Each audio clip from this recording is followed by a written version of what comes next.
한 노부부가 있었습니다. 이분들의 연세는 70세가 됐는데요, 결혼한 지 한 50년 정도가 돼서 50주년을 맞이하는 그런 노부부입니다. 그동안에 가난해서 파티도 못 열고, 그래서 두 사람이 조촐하게 금혼식을 자축할 때에 한 천사가 나타나서 말을 했죠. 하나님이 당신들을 불쌍히 보시고 소원을 들어주라고 해서 왔습니다. 자, 각자 소원 하나씩만 한번 이야기해 보실래요? 그랬더니 할머니가 소박하게 이렇게 말을 했습니다. 전사님, 우리는 가난해서 여행 한번 제대로 하지 못했습니다. 세계 일주 여행을 한번 해보고 싶습니다. 자, 그 이야기를 듣고 천사가 날개를 흔들자, 글쎄 그 자리에서 세계 일주 패키지 여행 상품권이 나왔습니다. 할아버지는 그 광경을 지켜보고 있다 깜짝 놀랐습니다. 정말 소원이 이루어지는구나. 이 소원이 이루어지는 것을 보고 할아버지의 눈빛이 반짝반짝 빛나기 시작했습니다.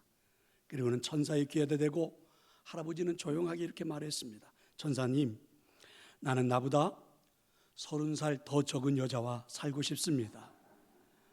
그래서 이 말을 듣고 천사가 날개를 흔들자 70세 할아버지가 100세 할아버지로 변했다는 이야기입니다.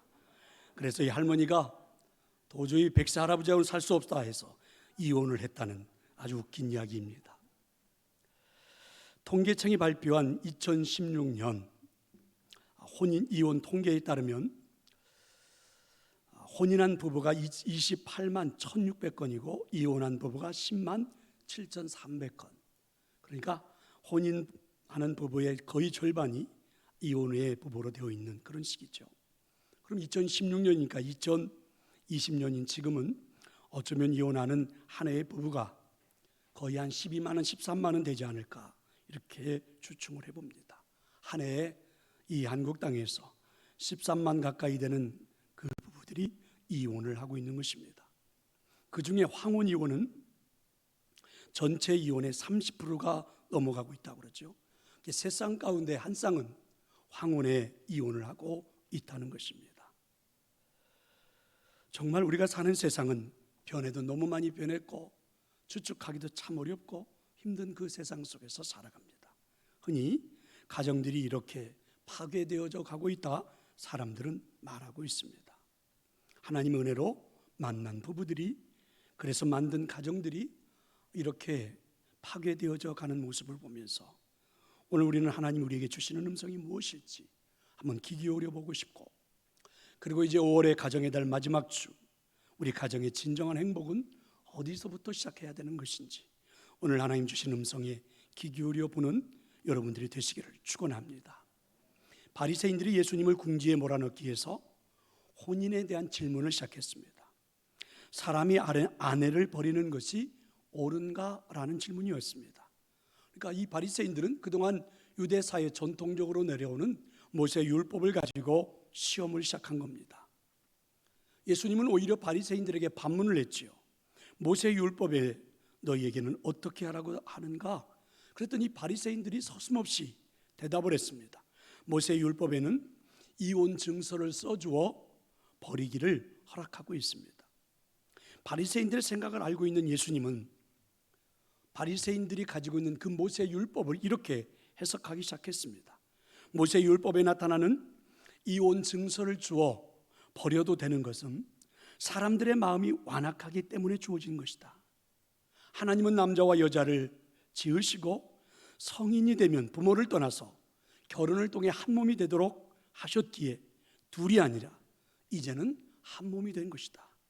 그래서 하나님이 부부가 되게 한 것을 어떤 사람도 나눌 수가 없다, 이렇게 말씀해 주셨습니다.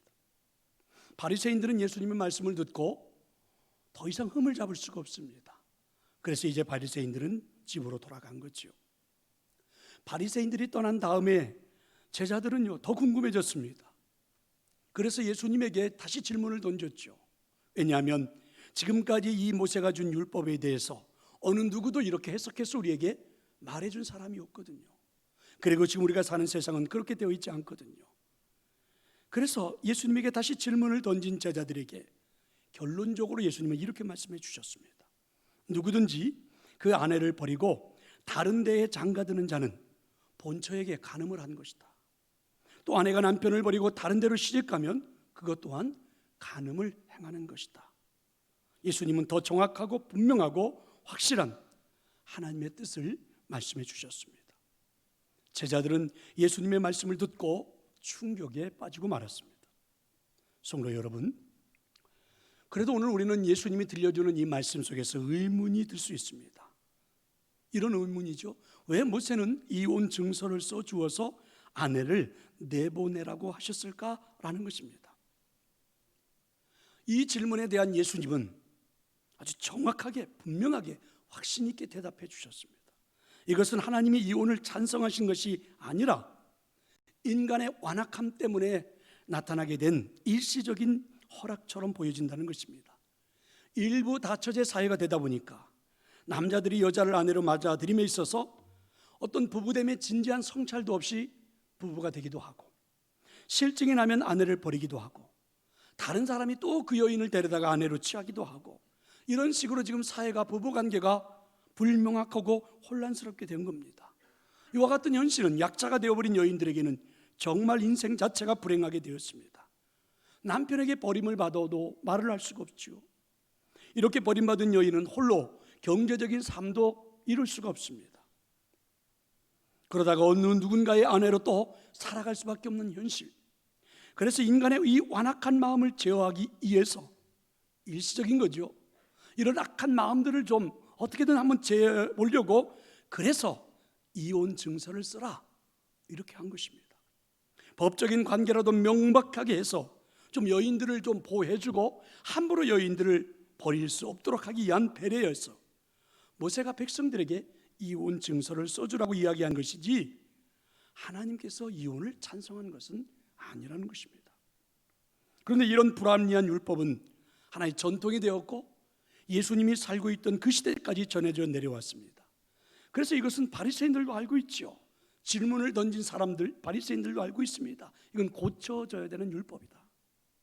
하나님의 은혜로 만나서 부부가 된 사람들이 삶 속에서 갈등하는 일들이 나타날 때, 여전히 예수님이 생활하던 그 시대에도 사람들이 이 전통된 율법을 가지고 남자들이 악용을 하고 있었던 겁니다. 그러니 사회적으로 얼마나 혼란스러운 일입니까? 가정이 얼마나 불행한 일입니까? 이건 성경적인 원리가 아닙니다. 자, 그렇다면 가정을 이룬 부부의 성경적인 원리는 무엇입니까?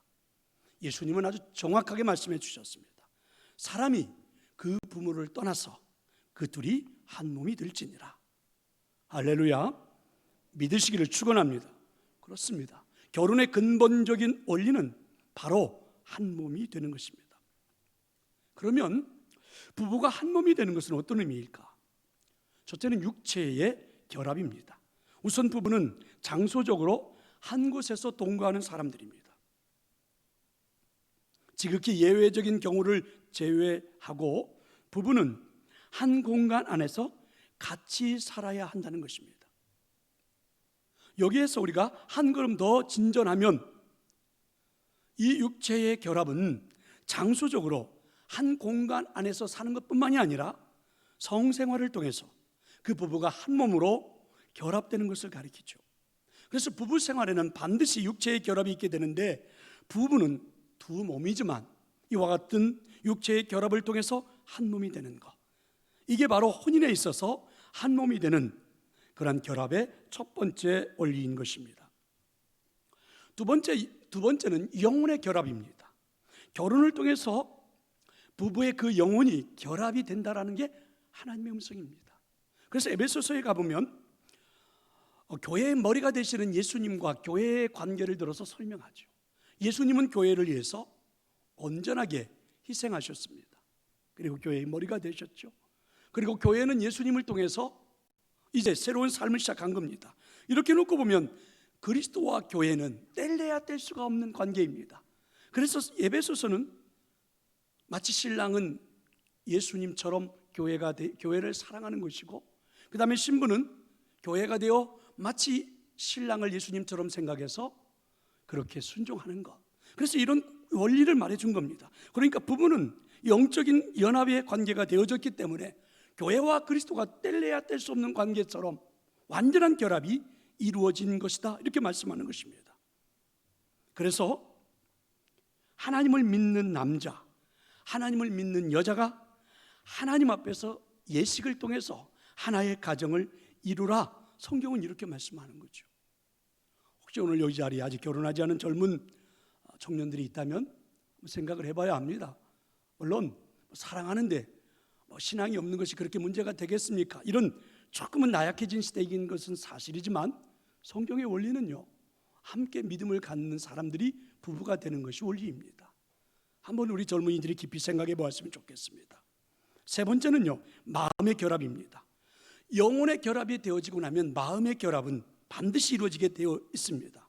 그래서 이 육체의 결합보다도 마음의 결합이 더 본질적인 것이 되죠. 부부가 함께 연합된 상태에 있는 것, 이것이 바로 부부됨의 상태입니다. 들어오든지 나가든지 아무 상관이 없고 있으나 없으나 아무 느낌이 없는 그런 부부는 성경이 여기하는 진정한 결합을 이룬 부부라고 말할 수가 없습니다. 부부에게는 바로 그래서 이런 정신적인 마음의 결합이 필요한 것입니다. 남편과 아내가 관심사를 가지고 같은 관심사를 가지고 공유도 할 수 있어야 되고 서로가 서로를 향하여 정신적으로 의지하고 필요로 하는 마음도 가지고 있어야 하는 것입니다. 그래서 떨어지면 보고 싶고 못 보면 그립고 그래서 정신적으로 서로를 필요로 하는 관계에 있어야 하는 것입니다. 상대방에 의해서 자신이 가장 잘 이해되고 있고 또한 자신이 그 상대방을 잘 이해하고 있어서 서로 용납할 수 있는 결합, 이게 바로 성경적인 부부의 결합입니다. 사랑하는 성도 여러분, 성경은 정확하게 이렇게 결혼에 대해서 정의를 한 겁니다. 결혼은 남녀가 부모를 떠나서 한 몸을 이루는 것입니다. 그걸 좀 더 확대 해석해 보면 결혼은 성인이 된 남녀가 부모를 떠나서 육체의 결합, 영혼의 결합, 그리고 마음의 결합을 통해 하나가 되는 것입니다. 단 결혼을 통해 겉으로는 하나를 이루는 가정을 만들어 인생, 삶을 시작했지만 그런데 그 하나됨, 육체의 결합, 영혼의 결합, 마음의 결합이 완벽할 수는 없잖아요. 다만 그리스도와 교회의 결합을 우리 가슴에 담고 그리고 성령의 인도함을 따라 그리고 성경의 가치관을 가지고 하나님을 믿는 믿음으로 이 하나됨을 완성해 가는 것이 부부 생활입니다. 그럼에도 불구하고 성경이 이혼을 허락하는 때가 있죠. 신약에서 예수님의 가르침을 보면 이혼을 허락하는 때가 있는데 그것은 바로 간음을 했을 때입니다. 상대방이 혼인 시에 언약했던 정절을 배신했을 때 배우자는 그 사람과 더 이상 그 결혼 생활을 유지할 수 없다고 해서 이혼할 수 있도록 되어 있죠. 바울은 여기에다 한 가지 더 하나님의 음성을 전해 주었습니다.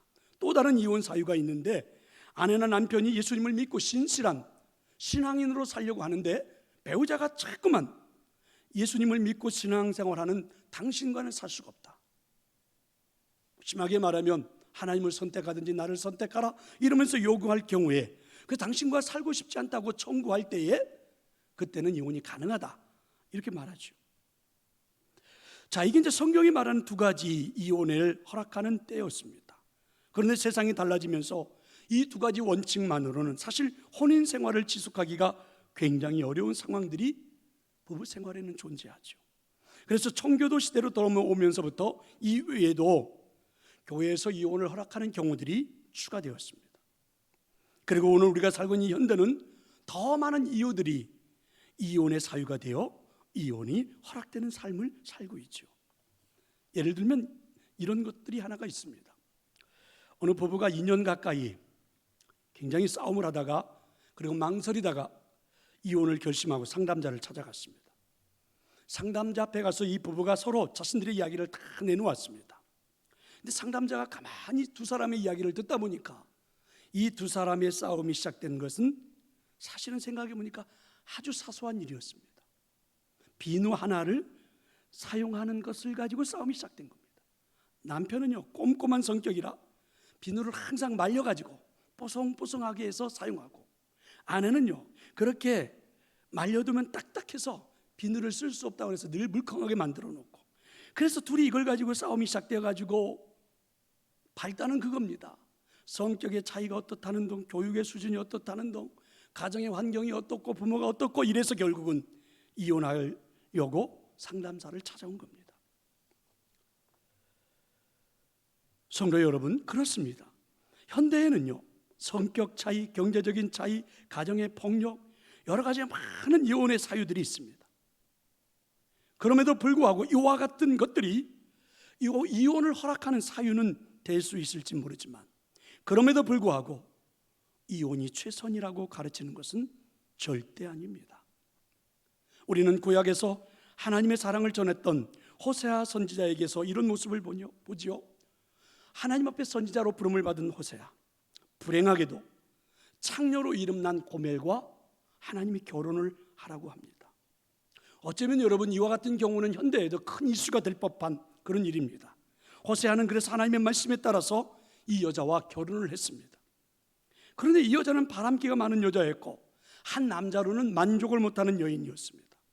호세아와의 결혼 생활을 하면서도 자꾸만 집을 나가 다른 남자를 만나 불륜을 저지릅니다. 그럼에도 불구하고 호세아는 그 여자를 끝까지 용서하고 그 자녀들과 함께 다 기르며 그리고 행복한 결혼 생활을 마쳤습니다. 왜 그랬을까요? 우리는 여기서 호세아를 좀 깊이 한번 생각해 볼 필요가 있습니다.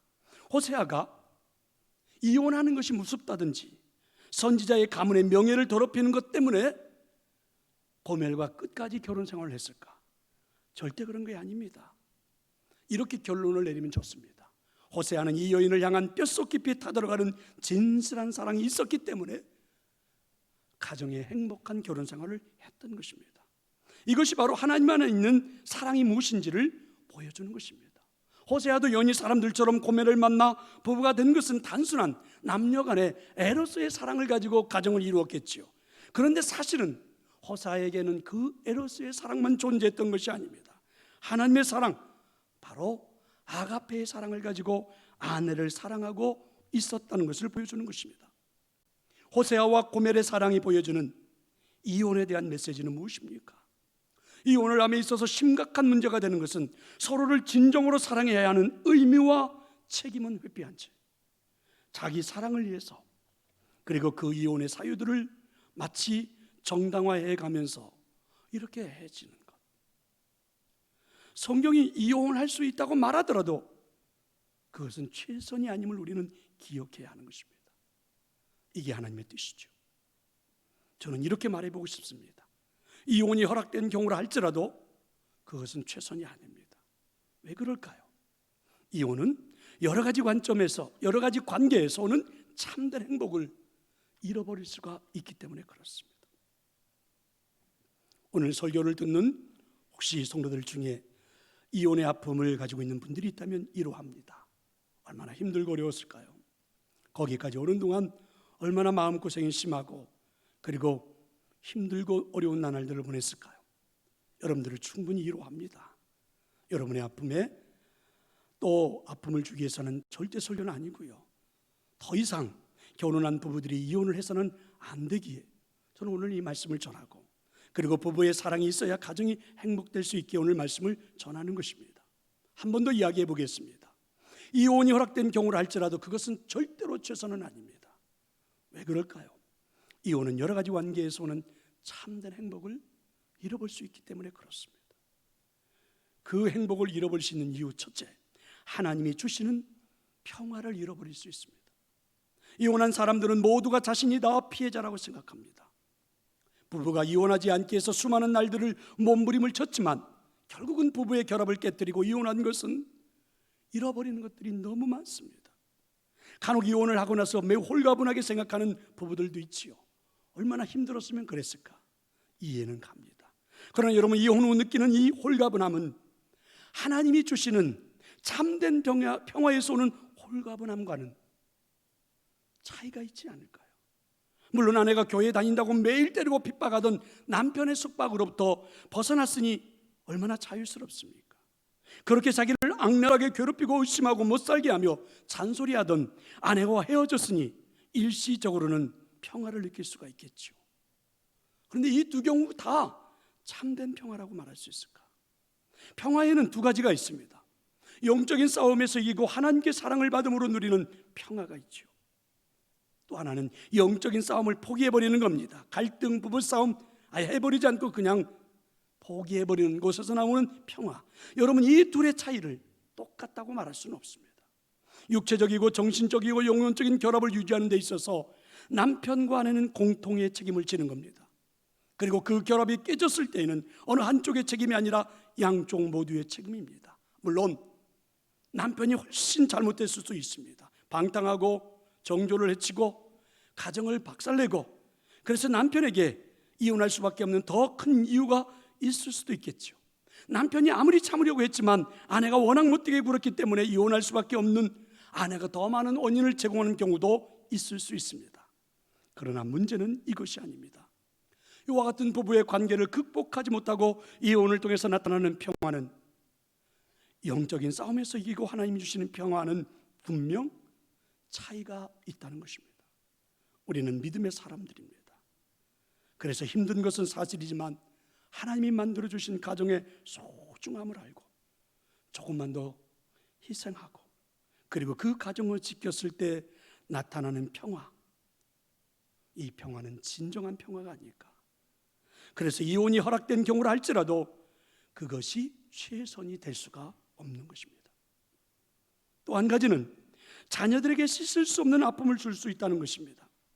부부가 이혼을 결심할 때, 그리고 결행했을 때 아내와 남편과의 관계는 더 이상 기대할 수 없어서 그렇게밖에 행동할 수 없었을 겁니다. 그렇다면 자녀들과의 관계는 어떻게 되는 것입니까? 아마 여러분들은 이렇게 저한테 물을지도 모릅니다. 한 여자로서의 행복이 어머니라는 이름 때문에 무시되어야 하는 것입니까? 현대인들의 아내들이 외칠 수 있는 내용, 어느 정도는 일리가 있어 보이지만 왠지 모르게 석연치 않아 보입니다. 아버지로서의 나의 의무가 내 행복보다 앞설 수는 없습니다.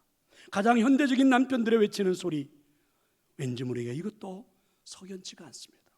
혹시 지금 이혼을 생각하고 있는 분들이 있다면 한 번만 더 깊이 생각해 볼 수 있기를 바랍니다. 이혼을 하면 자녀들과의 관계가 깨진다고 하는 것이 무슨 뜻입니까? 물론 여러분, 자녀들이 미워서 이혼하는 것은 절대 아니지요. 이혼을 결심하기까지 가장 이혼하지 못하도록 내 마음속에 양심의 가책을 느끼게 하는 것은 사실은 하나님보다도 애들의 경우가 많지 않습니까? 그러나 자신의 행복을 위해서 그런 식으로 자녀들의 행복을 짓밟을 수 있는 권한이 과연 자신에게 있는지 한번 생각해 보아야 합니다. 그렇게 자녀들에게 아픔을 주는 이혼을 하고 찾을 수 있는 행복이 무엇인지도 물어보아야만 합니다. 그 행복을 얻기 위해서 자녀들의 가슴에 아픔을 남겨도 괜찮은 건지 이 부분도 한번 생각을 해보아야 합니다.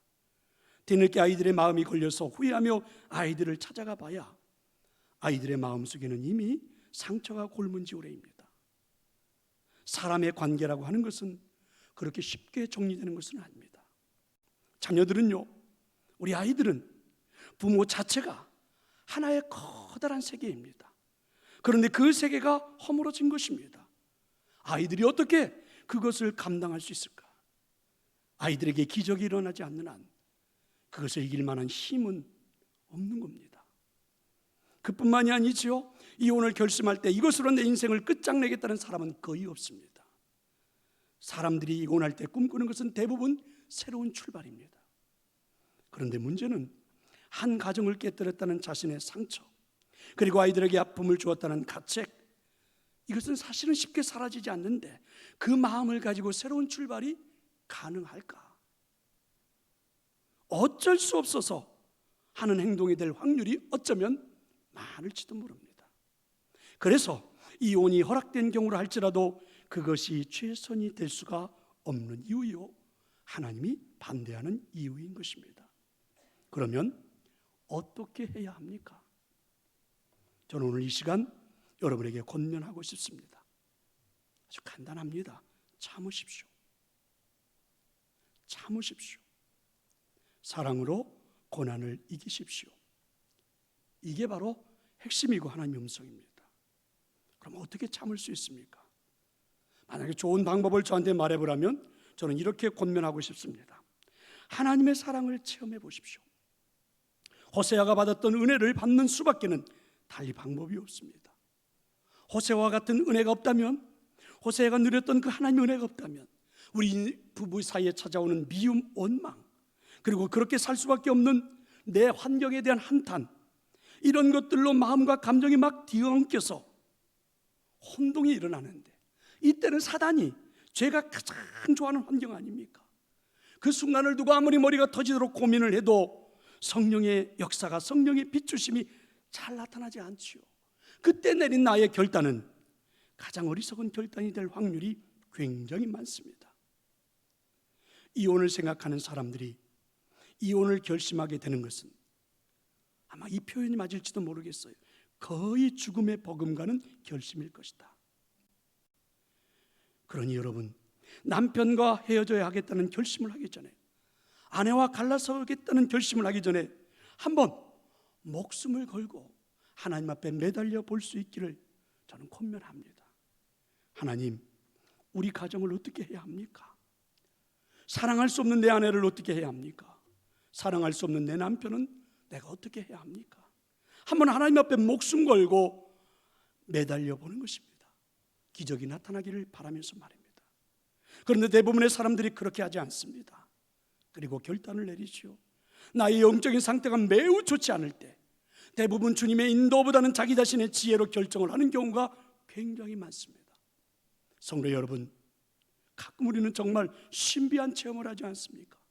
하나님의 사랑이 내 안에 가득 차 있으면 어쩌면 그렇게 내 남편이 불쌍해 보이는지, 그리고 내 안에 하나님의 은혜가 있으면 내 아내가 그렇게 가엾어 보이는지, 그 은혜가 내 안에 있으면 아이들의 사랑 때문에, 아이들을 바라보는 그 사랑 때문에 목이 메는 경우가 얼마나 많습니까? 그래서 은혜가 필요합니다. 하나님의 은혜로 자아를 이기면 나의 목자 되신 성령의 인도하심을 따라 살아갈 수 있습니다. 권면합니다. 가정이 곤고하고 어려울수록 육체의 편안함을 따르지 말고 주님의 은혜를 구하십시오. 그리고 울 때도 친구를 찾아가서 울지 말고 주님을 찾아오십시오. 괴로울 때도 주님을 찾고 주님을 만나십시오. 은혜를 받으십시오. 거기에서 해답이 나올 수가 있을 것입니다. 결혼한 후에 줄곧 행복하게 살아온 한 가정이 있었습니다. 그 가정의 부인은 인생이나 신앙생활에 대해서 그렇게 심각하게 생각해 본 적이 별로 없지요.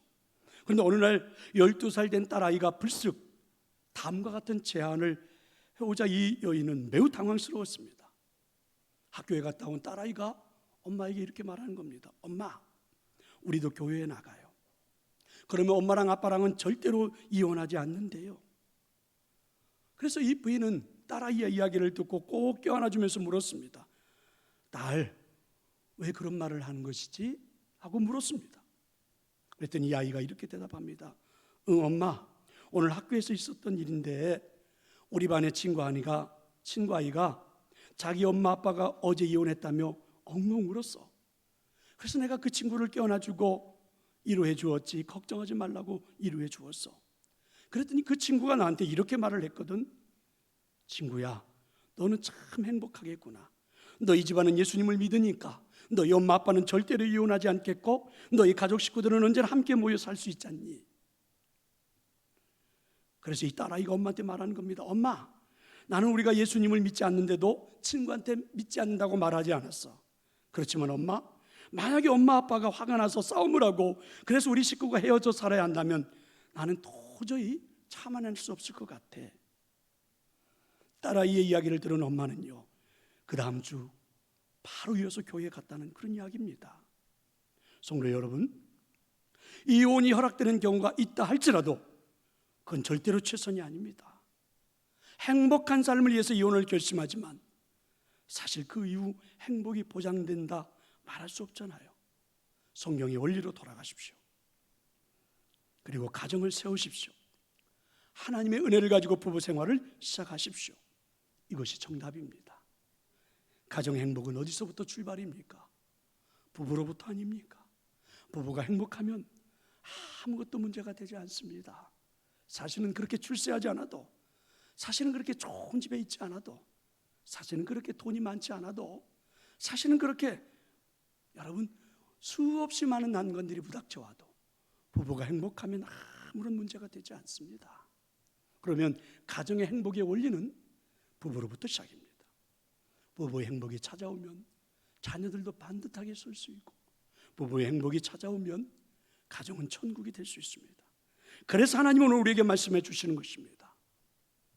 부모를 떠나 둘이 한 몸이 될지니라. 꼭 그 은혜가 2020년 5월 가정의 달을 마치는 여러분의 가정에 이 말씀이 그대로 임해서 행복이 찾아오고 회복되는 가정들이 될 수 있기를 축원합니다. 아버지 하나님 고맙습니다.